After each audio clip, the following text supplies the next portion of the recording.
चलिए हेडिंग बनाइए।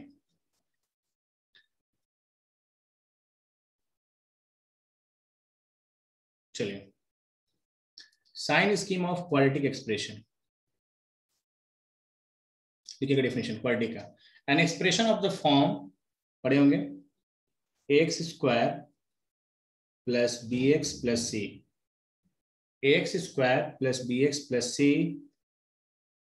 यहाँ पे एबीसी क्या होता है बच्चों? एबीसी क्या होता है? रियल वैल्यू, है ना? और ए जीरो नहीं होना चाहिए, बहुत अच्छे से सीखिएगा।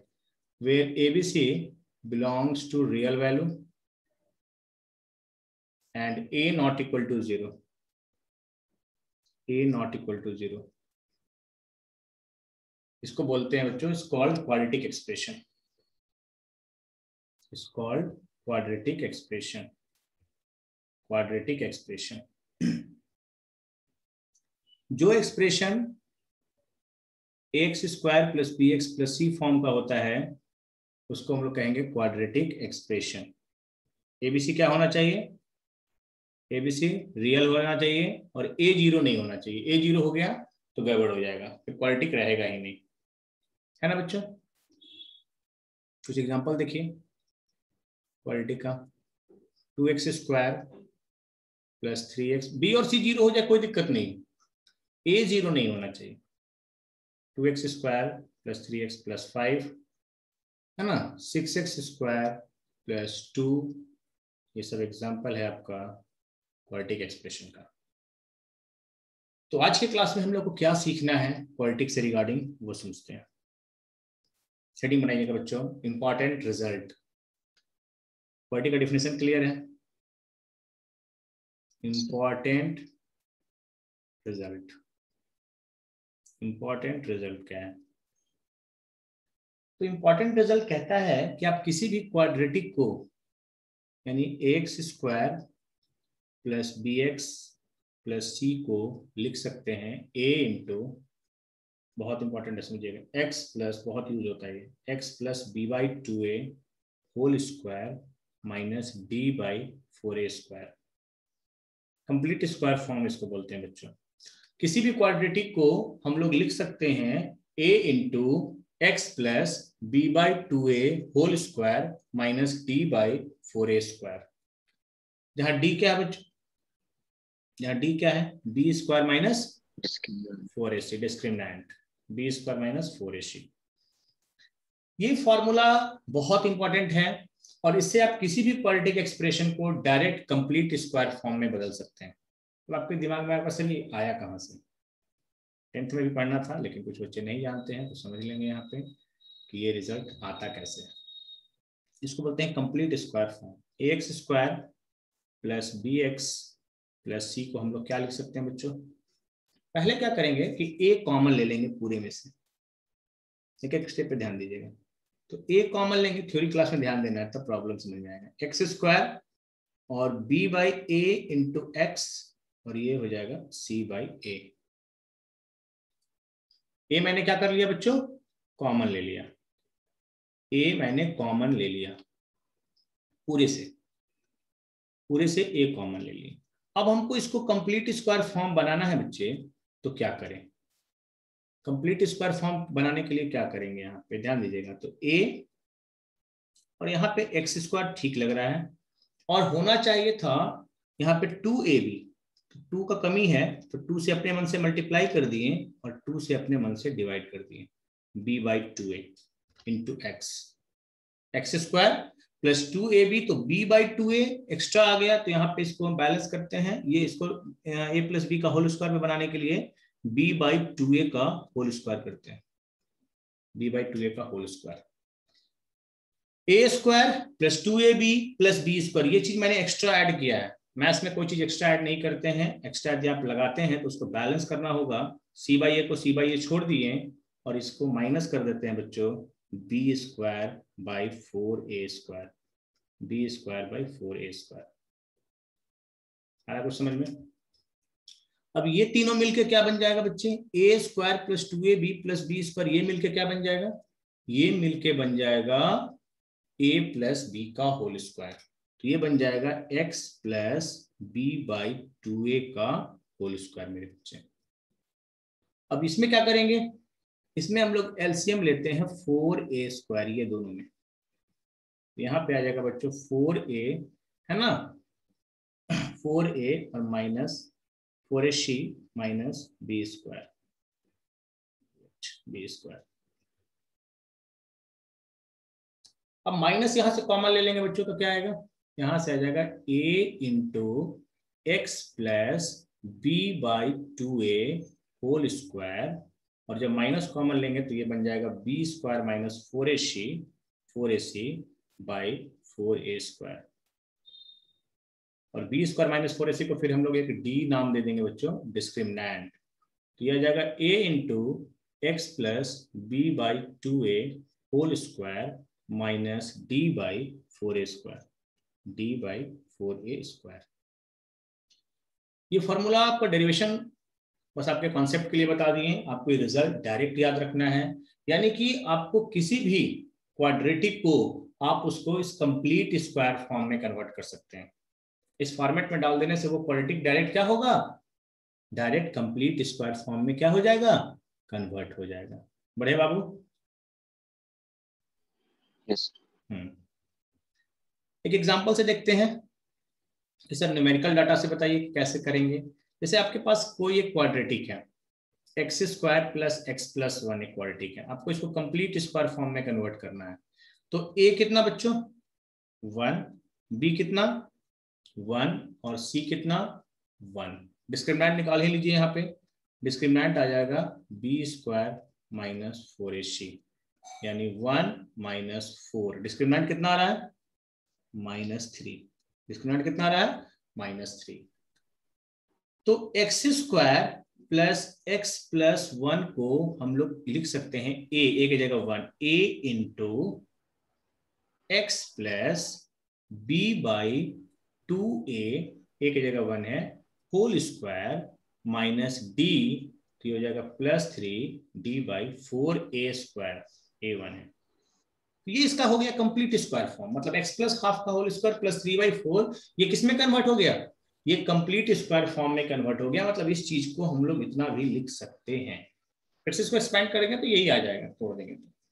लेकिन इससे फायदा क्या होता है तो समझेंगे आगे कि क्या इससे फायदा होता है, और कोऑर्डिनेट में भी बहुत यूज करेंगे। तो यदि किसी क्वाड्रेटिक को कंप्लीट स्क्वायर फॉर्म में कन्वर्ट करना है तो आप ये फॉर्मूला डायरेक्ट याद रखिए, a into x plus b by 2a whole square minus d by 4a square.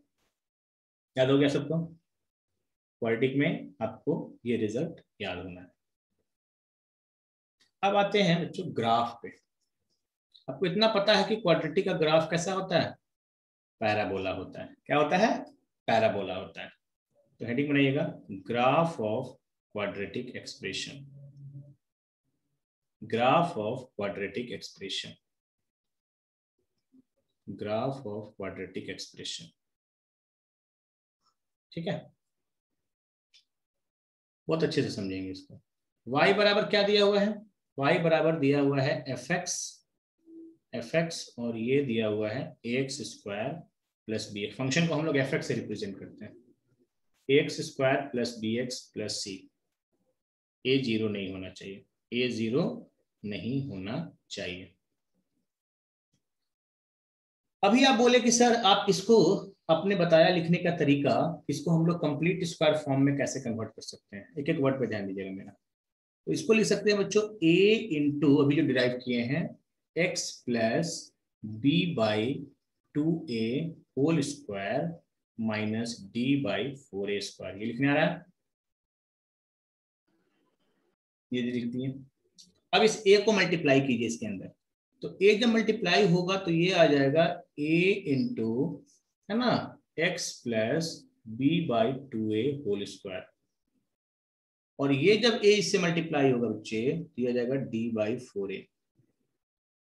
D by 4a को इधर लाइए तो हो जाएगा y प्लस, साथ साथ लिखना है आप लोग को भी, d बाई 4a, है ना, ये आ जाएगा a into x plus b by 2a whole square,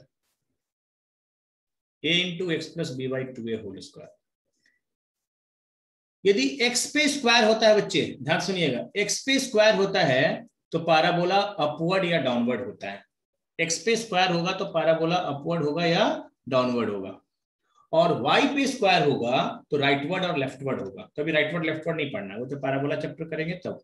quadratic expression ax square plus bx plus c होता है, तो ax square plus bx plus c का ग्राफ अपवर्ड होगा या डाउनवर्ड होगा।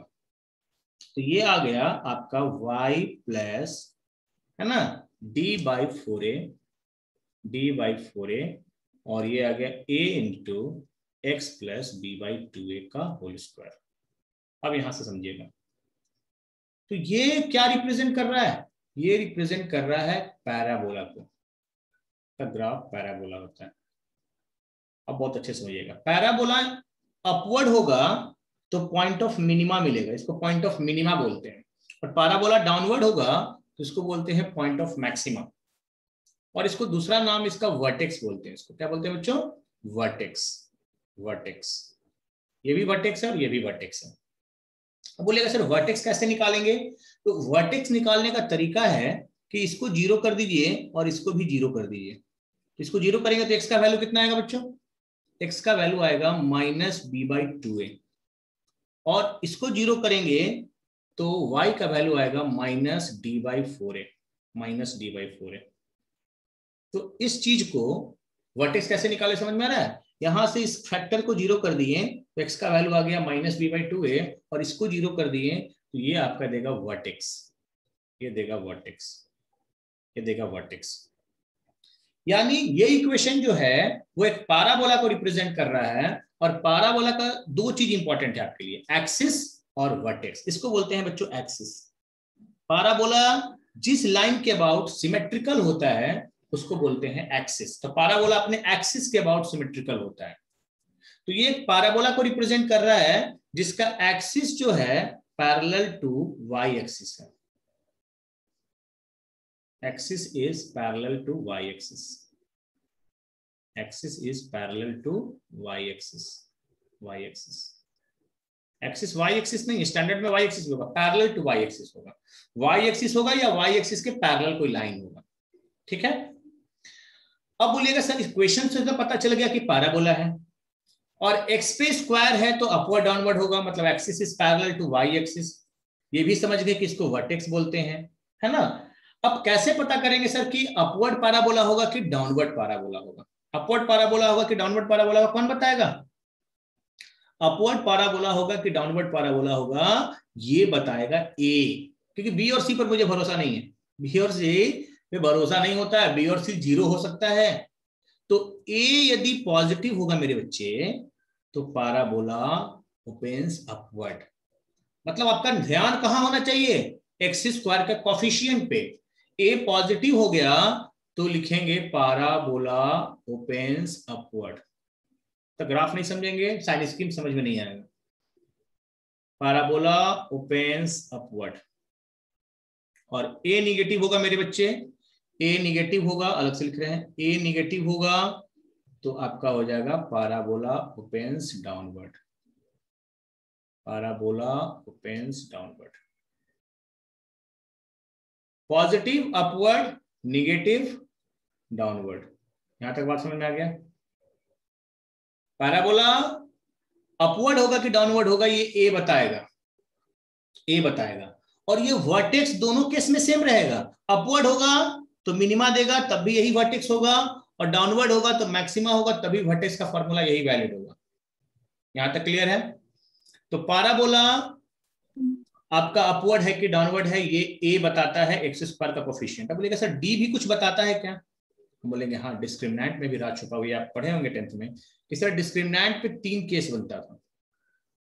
सुनिए गौर से, क्वाड्रेटिक में हमको दो ही चीज पे भरोसा है ज्यादा, ए पर और डी पर, और साइन स्कीम में यही दोनों काम आता है। डी मतलब डिस्क्रिमिनेंट। तो डी मेरे बच्चे यदि पॉजिटिव है, ध्यान सुनिएगा, डी पॉजिटिव है तो क्या पढ़ के आए हैं आप? पढ़ के आए 10th स्टैंडर्ड में कि roots are real and distinct, real and distinct, roots are real and distinct. D zero होता है तो क्या पढ़ के आए हैं? डी जीरो होता है तो आप पढ़ के आए कि roots are real and equal. Equal. हाँ बोल सकते हैं, बोलना है roots are real and equal, तो आता है बच्चों को बोलना है। और डी निगेटिव होता है तो आप पढ़ के आए हैं roots are imaginary, roots are imaginary, roots are imaginary. आज मैं आपको एक चीज बता रहा हूं बच्चों, ध्यान सुनिएगा। रूट्स का मतलब होता है intersection of graph with x axis. Roots क्या देता है, जैसे हम दो वैल्यू निकालते हैं अल्फा बीटा, वो क्या देता है, ये देता है इंटरसेक्शन ऑफ पैराबोला। ये किसी के लिए वैलिड है, ये intersection of parabola with x axis. यदि पैराबोला पढ़ रहे हैं तो यहाँ पे पैराबोला लिख रहे हैं। कुछ बात समझ में आया? मतलब रूट कैसे निकालते थे, इस चीज को जीरो करते थे, ये पूरी चीज को जीरो करते थे, x square plus b x plus c. और ये पूरी चीज किसके बराबर है, ये पूरी चीज y के बराबर है, मतलब आप y को जीरो कर रहे हैं, y को जीरो कर रहे हैं। और x एक्सिस पर क्या जीरो होता है, x एक्सिस पर y जीरो होता है। मतलब रूट्स क्या देता है, intersection of parabola with x axis देता है। बहुत अच्छे समझिएगा, x एक्सिस देता है। मतलब रूट्स बताता है कि आपका पैराबोला x एक्सिस को कितने जगह पे कट कर रहा है। मेरे बच्चे ध्यान दीजिएगा, तो roots are real and distinct, तो क्या बोलेंगे, दो को रूट आया अल्फा बीटा, इसका मतलब पैराबोला, इसका मतलब पैराबोला आपके एक्स एक्सिस को कितना जगह पे काट रहा होगा, दो जगह पे काट रहा होगा, हाँ या ना। तो जिसका डी पॉजिटिव होगा वहां पे कमेंट करेंगे कि parabola, parabola intersect x axis, बोलिएगा parabola intersect x axis at, intersect x axis at two distinct point, intersect x axis as two distinct point, two distinct point।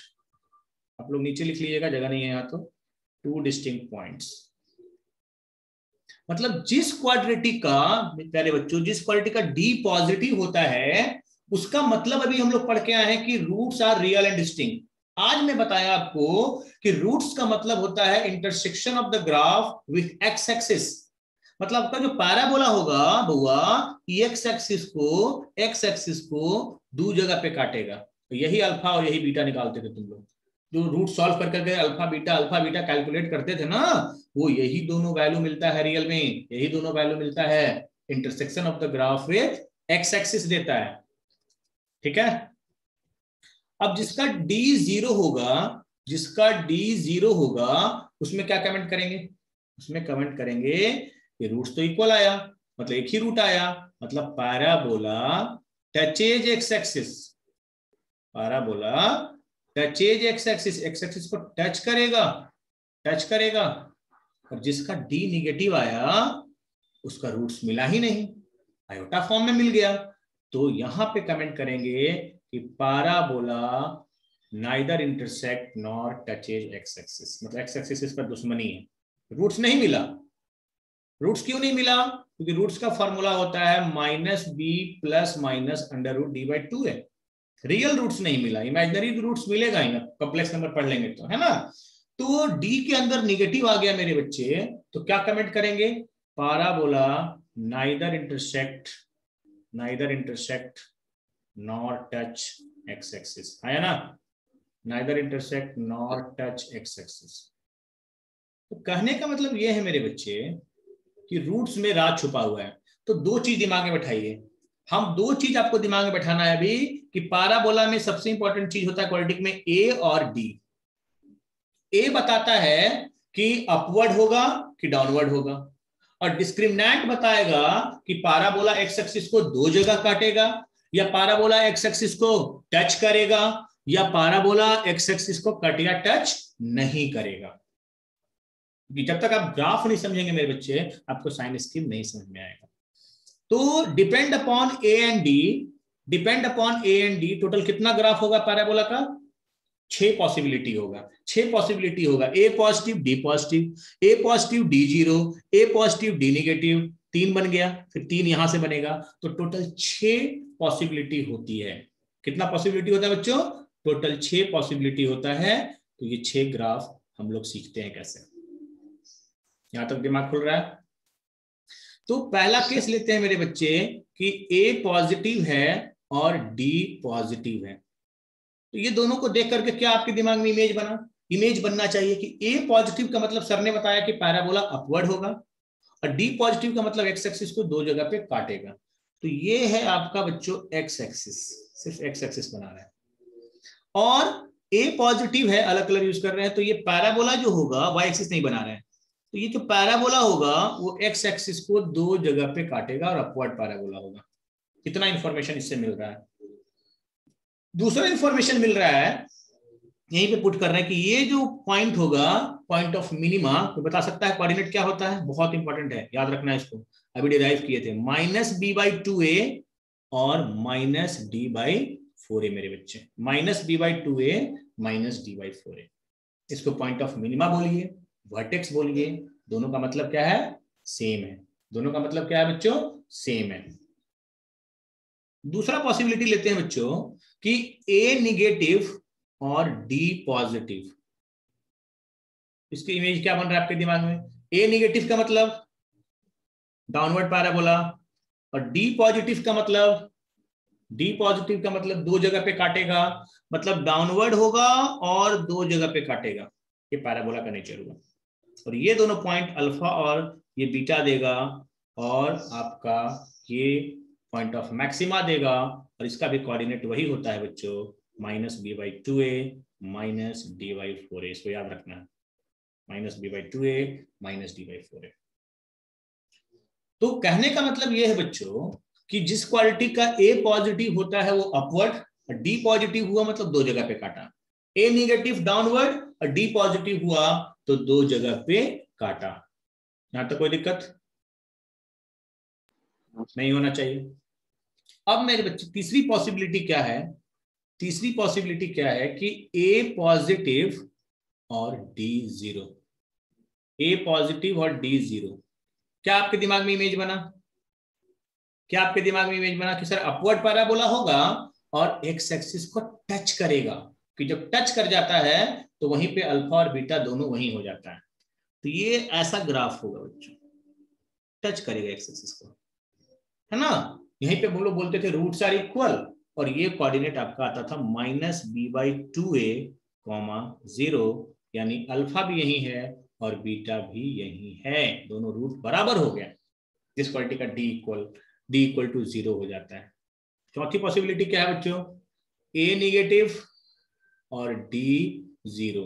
A negative और D zero का मतलब downward parabola होगा, downward parabola होगा और x axis को touch करते हुए जाएगा, ये टच करता हुआ बिल्कुल जाएगा मेरे बच्चे, और ये कोऑर्डिनेट उतना ही आएगा -b/2a, d/4a होता है तो d जीरो हो गया, तो ये आपका टच करता हुआ जाएगा, d जीरो होगा, एक्स एक्सिस पर y कोऑर्डिनेट 0 होता है।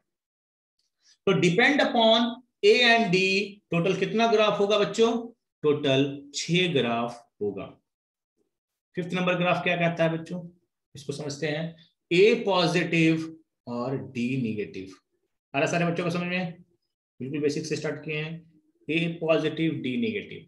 ए पॉजिटिव क्या बता रहा है, ए पॉजिटिव बता रहा है मेरे बच्चों कि अपवर्ड पैराबोला है, और डी निगेटिव क्या बता रहा है, इसका एक्स एक्सिस से दुश्मनी है, रूट्स मिला ही नहीं, मतलब एक्स एक्सिस को कट नहीं करेगा, पैराबोला ऊपर ऊपर चला जाएगा, ये पैराबोला ऊपर ऊपर चला जाएगा। लेकिन ये वर्टेक्स का कोऑर्डिनेट मिल जाएगा, वर्टेक्स का फार्मूला वही होगा सारे में, -b/2a। अल्फा बीटा यहाँ मिलेगा क्या, नहीं मिलेगा, रियल नहीं मिलेगा, -b/2a -d/4a। और लास्ट पॉसिबिलिटी है मेरे बच्चे कि ए निगेटिव और डी भी निगेटिव। ए निगेटिव क्या बता रहा है, ए निगेटिव बता रहा है कि डाउनवर्ड पैराबोला होगा, और डी निगेटिव बता रहा है कि ग्राफ नीचे नीचे होगा, ग्राफ नीचे नीचे होगा, मतलब इसका एक्स एक्सिस से कोई मतलब ही नहीं है ना। तो ये कोऑर्डिनेट आपका देगा -b/2a -b/2a -d/4a, -b/2a -d/4a। ये बात समझ में आ रहा है बच्चों। तो depend upon A and D total कितना ग्राफ होता है, टोटल 6 ग्राफ होता है। ए बताता है बच्चों पैराबोला अपवर्ड या डाउनवर्ड, और डी बताता है कि एक्स एक्सिस को दो जगह पे कट करेगा, कि टच करेगा, कि कट या टच नहीं करेगा, ऊपर ऊपर होगा, एक्स एक्सिस से ऊपर ऊपर होगा या एक्स एक्सिस के नीचे होगा, एक्स एक्सिस को कट या टच नहीं करेगा। इतना बात आपके दिमाग में बैठ रहा है? इतना बात आपके दिमाग में बैठ रहा है? Yes sir. हाँ, ये बिल्कुल फंडामेंटल। अब हम आते हैं साइन स्कीम पे। पूरा क्वाड्रेटिक डिस्कस यहाँ नहीं होगा, सिर्फ हम साइन स्कीम, क्वाड्रेटिक हम लोग फिर डिटेल से अलजेब्रा में पढ़ेंगे। अभी हम इनइक्वालिटी पे बात कर रहे हैं बच्चों, तो साइन स्कीम पे हम लोग बात करेंगे। और अब हेडिंग, अब आप साइन स्कीम समझने के काबिल बन गए हैं, मेन हमको यही पढ़ाना था, उसके लिए इतना हमको बताना पड़ा पहले। तो हेडिंग बनाइएगा sign of quadratic expression, sign of quadratic expression x square plus b x plus c. बहुत आराम से सीखिएगा। Quadratic expression x square plus b x, साथ साथ लिखना है बाबू, है ना, plus b x plus c. खुद बहुत स्लो लिखते हैं इसमें। D less than equal to zero, d less than equal to zero. मतलब साइन स्कीम को हम लोग दो पार्ट में बांट रहे हैं। एक बार हम लोग पढ़ेंगे डी जिसका निगेटिव हो या जीरो हो। अब समझिएगा, अब समझिएगा बहुत अच्छे से। हम लोग फंक्शन क्या ले रहे हैं, एफ एक्स क्या ले रहे हैं, हम लोग फंक्शन ले रहे हैं क्वाड्रेटिक एक्सप्रेशन को, क्वाड्रेटिक एक्सप्रेशन को x square plus b x plus c को हम एफ एक्स मान रहे हैं। तो चार ग्राफ इसमें आएगा, d less than equal to zero में चार ग्राफ आएगा, है ना। लेस वाला में दो और इक्वल वाला में दो। अभी पॉजिटिव पे बात नहीं कर रहे हैं, डी पॉजिटिव को अलग से पढ़ेंगे, डी पॉजिटिव को अलग से पढ़ेंगे। अभी हमने हेडिंग दिया है जिसका डी निगेटिव या जीरो होगा, उस पर चर्चा करना है। क्यों दो भाग में बांट रहे हैं आप भी समझ जाइएगा, केस बाय केस समझते हैं, बहुत important. A positive and D negative, सारा खेल होता है बच्चों ए और डी के साथ। जिस क्वाड्रेटिक का ए पॉजिटिव है और डी निगेटिव है, फिर से हम ग्राफ पे जा रहे हैं, ये केस सुनिएगा। जिस क्वाड्रेटिक का ए पॉजिटिव है और डी निगेटिव है, उसका ग्राफ कैसा है, अपवर्ड पैराबोला है, ऊपर ऊपर है, एक्स एक्सिस को काट नहीं रहा है। अब आप ही बताइए बाबू, आप ही बताइएगा कि सर माइनस इंफिनिटी से प्लस इंफिनिटी के बीच में कुछ ग्राफ का मतलब क्या होता है, इसमें x डालते हैं, उसके करस्पॉन्डिंग यहाँ पे उसका y वैल्यू मिलता है, आउटपुट मिलता है। x का वैल्यू 10 डालेंगे तो यहाँ पे कुछ वैल्यू मिल जाएगा। तो सारा का सारा जो y होगा, रेंज होगा, वो पॉजिटिव होगा कि नहीं होगा। x एक्सिस के ऊपर y क्या होता है, वो y प्लस होता है, और x एक्सिस के नीचे y माइनस में होता है। तो इनपुट का मतलब x, आउटपुट का मतलब y। इनपुट हम माइनस इंफिनिटी से इंफिनिटी के बीच कुछ भी डालेंगे तो y क्या मिलेगा, पॉजिटिव मिलेगा। मतलब कि बहुत अच्छा क्वाड्रेटिक है, इसको हम बोलते हैं कि अच्छा वाला क्वाड्रेटिक। अच्छा वाला क्वाड्रेटिक का मतलब कि इसमें साइन बदलता नहीं है, इसका साइन चेंज नहीं करता है। मतलब यदि पॉजिटिव वैल्यू दे रहा है तो ऑल वैल्यू पे पॉजिटिव देगा। तो जिस क्वाड्रेटिक का, सुनिएगा और फिगर आपके सामने है, जिस क्वाड्रेटिक का ए पॉजिटिव और डी निगेटिव है, वो क्वाड्रेटिक हमेशा के लिए पॉजिटिव होता है। देन एफ एक्स पॉजिटिव होगा फॉर ऑल, इसको बोलते हैं फॉर ऑल, इसको पढ़ते हैं for all, for all x belongs to R. बहुत इंपॉर्टेंट स्टेटमेंट है। मतलब जिस क्वाड्रेटिक में बस आपका ध्यान होना चाहिए ए और डी पे, और आप देख लीजिए कि ए इसका प्लस में है और डिस्क्रिमिनेंट निगेटिव आ रहा है, तो रूट्स तो निकलेगा नहीं, तो इसका साइन स्कीम क्या होगा, साइन कैसा होगा, कुछ भी डालें, माइनस इंफिनिटी से इंफिनिटी के बीच हम कुछ भी डालेंगे वो प्लस में देगा। जिस क्वाड्रेटिक का ए पॉजिटिव और डी निगेटिव होता है, वो हमेशा के लिए पॉजिटिव होता है, हमेशा के लिए पॉजिटिव होता है। क्लियर हुआ बात, ग्राफ से पता चला बच्चों, रट्टा नहीं चलता है। कन्वर्स ऑफ केस वन, उल्टा प्रॉब्लम इस सब पे करेंगे तो क्लियर होगा। कन्वर्स, कन्वर्स में आपको उल्टा बोल देगा, आपको बोल देगा पहले कि जो क्वाड्रेटिक है ना वो पॉजिटिव है for all x belongs to R, पहले ही बोल देगा। तो आप इससे क्या कंक्लूजन निकालिएगा, तो आप इससे कंक्लूजन निकालिएगा कि इस क्वाड्रेटिक में दो गुण होगा, इस क्वाड्रेटिक में दो गुण होगा, इसका ए पॉजिटिव रहा होगा और इसका डी निगेटिव रहा होगा। जिस क्वाड्रेटिक में ए पॉजिटिव और डी निगेटिव होता है वो कुछ भी डाले ना पॉजिटिव ही होगा, उसमें साइन चेंजेस नहीं होता है, साइन का बदलाव नहीं होता है, आउटपुट हमेशा प्लस में ही मिलता है। क्लियर हो रहा है केस वन। केस 2 पे आइए बच्चों, बहुत इंपॉर्टेंट। अब दूसरा केस ले रहे हैं कि ए निगेटिव एंड डी निगेटिव, जिसका ए निगेटिव और डी निगेटिव होगा वो क्वाड्रेटिक हमेशा क्या होगा बच्चों, ग्राफ को देखिए ऊपर, वो क्वाड्रेटिक हमेशा निगेटिव होगा। मतलब कितना अच्छा गुण है क्वाड्रेटिक में कि ए पॉजिटिव और डी पॉजिटिव है तो अपवर्ड पैराबोला है, कुछ भी डालेंगे तो प्लस में वैल्यू देगा, और a negative d negative downward parabola है, एक्स का वैल्यू कुछ भी डालेंगे तो माइनस में वैल्यू देगा।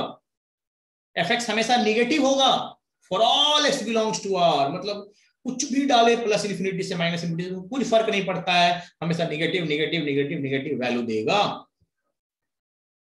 साथ साथ लिखिएगा converse of case 2, converse of case 2, यानी आपका क्वाड्रेटिक एक्सप्रेशन निगेटिव है for all x belongs to all. कोई भी क्वाड्रेटिक निगेटिव कब होगा, जब उसमें दो गुण होगा, उसका ए निगेटिव होगा और डी निगेटिव होगा। कितना इंपॉर्टेंट है बच्चों, ए और डी मिलके कितना अच्छा से बता देता है साइन स्कीम को कि आपका क्वाड्रेटिक क्या होने वाला है। जब भी भूल जाओ तो ग्राफ को याद कर लो। क्लियर है बच्चों, क्लियर है? आते हैं बच्चों केस 3 पे, केस 3 पे बच्चों, ए पॉजिटिव एंड डी जीरो, मतलब ये वाला graph A positive d zero, मतलब टच करता हुआ जा रहा है ना। जिस क्वाड्रेटिक का ए पॉजिटिव और डी जीरो होता है ना, वो एफ एक्स, ध्यान दीजिएगा यहाँ पे ग्रेटर इक्वल टू जीरो होता है। जीरो भी हो सकता है, टच कर रहा है ना, वाई जीरो भी हो सकता है। यहाँ पे देखिए एक एक वर्ड पे जाए, यहाँ पे इक्वल नहीं लगाए हैं, यहाँ पे इक्वल भी लगा दिए। ग्रेटर इक्वल टू जीरो होगा for all x belongs to r. A और डी में कितना अच्छा होता है, ए पॉजिटिव है और डी जीरो है, तो उसमें हम कुछ भी एक्स डालेंगे ना, इनपुट हम कुछ भी डालेंगे, आउटपुट क्या मिलेगा, हमेशा पॉजिटिव मिलेगा। क्लियर हो रहा है? कन्वर्स देखिए इसका, converse of case 3, converse of case 3, इसको थोड़ा समझिएगा अच्छे से। यदि मैं बोल दूं बच्चों की क्वाड्रेटिक जो है ना मेरा, वो ग्रेटर इक्वल टू जीरो है, क्वाड्रेटिक मेरा ग्रेटर इक्वल टू जीरो है, आप क्या कंक्लूजन निकालिएगा? मैं बोल दूं कि क्वाड्रेटिक आपका पॉजिटिव आ रहा है, ग्रेटर इक्वल टू जीरो का मतलब क्या होता है, या तो जीरो से बड़ा या जीरो के बराबर, दोनों वैलिड होता है। तो यहाँ पे समझिएगा कि इंपॉर्टेंट चीज बता रहे हैं। तो यहाँ पे आपके पास दो पॉसिबिलिटी हो सकती है, या तो क्वाड्रेटिक का ए पॉजिटिव रहा होगा या डी जीरो रहा होगा।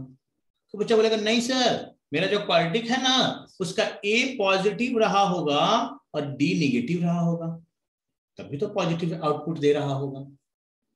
ए पॉजिटिव डी जीरो तो function greater equal to zero, लेकिन function greater equal to zero तो दोनों पॉसिबिलिटी हो सकता है, ए पॉजिटिव डी जीरो और ए पॉजिटिव डी नेगेटिव।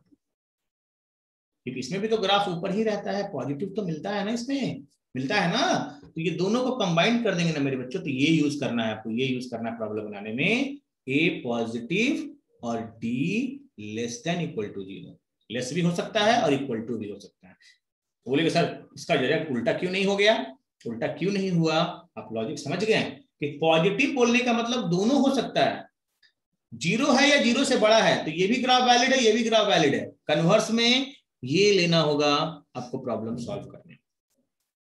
समझ पा रहे हैं मेरी बातों को?